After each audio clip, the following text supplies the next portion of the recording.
पश्चिम बंगाल में मंत्री रहे पार्थ चैटर्जी के इस पाताल लोक में पैसा कहीं और से नहीं आया है, यह आम जनता के घरों से ही पहुंचा है। क्योंकि पश्चिम बंगाल में जब टीचर्स के लिए भर्ती निकाली गई तो इसके लिए लाखों बच्चों ने फॉर्म भरे।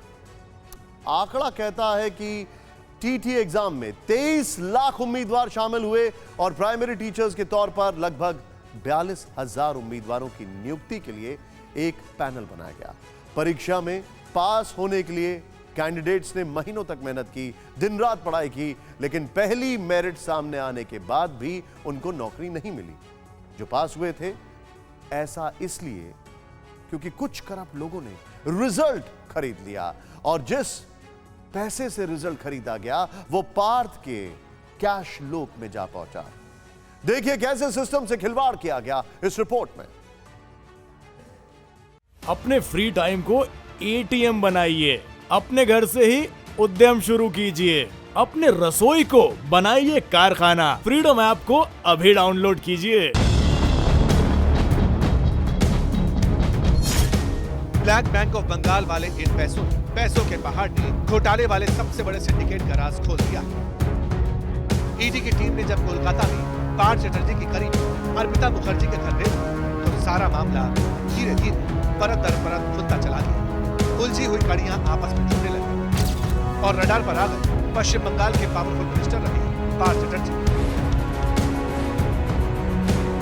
22 जुलाई को जिस वक्त ईडी की टीम पार्थ की करीबी और बंगाल और उड़िया फिल्मों में काम कर चुकी एक्टर अर्पिता के कोलकाता वाले घर पहुंची तो पता चला कि पैसों के ढेर के पास वहां बंगाल के एजुकेशन डिपार्टमेंट का एक लिफाफा भी मौजूद था जिसमें करीब 5 लाख रुपए थे। इन्हीं सब के जरिए बंगाल के 2016-2017 वाले शिक्षक भर्ती घोटाले की पहली तस्वीर क्लियर हो चुकी है। WBSSC यानी पश्चिम बंगाल स्कूल सर्विस कमीशन घोटाले की टाइमलाइन सामने आ चुकी है। साल 2016 में पश्चिम बंगाल की टीचिंग और नॉन टीचिंग स्टाफ से जुड़ी भर्तियों को लेकर एग्जाम कंडक्ट किया गया। साल 2017 को इस परीक्षा का रिजल्ट सामने आया। उस वक्त सिलीगुड़ी की बबीता सरकार का नाम रिजल्ट में पहले टॉप 20 कैंडिडेट्स में शामिल था।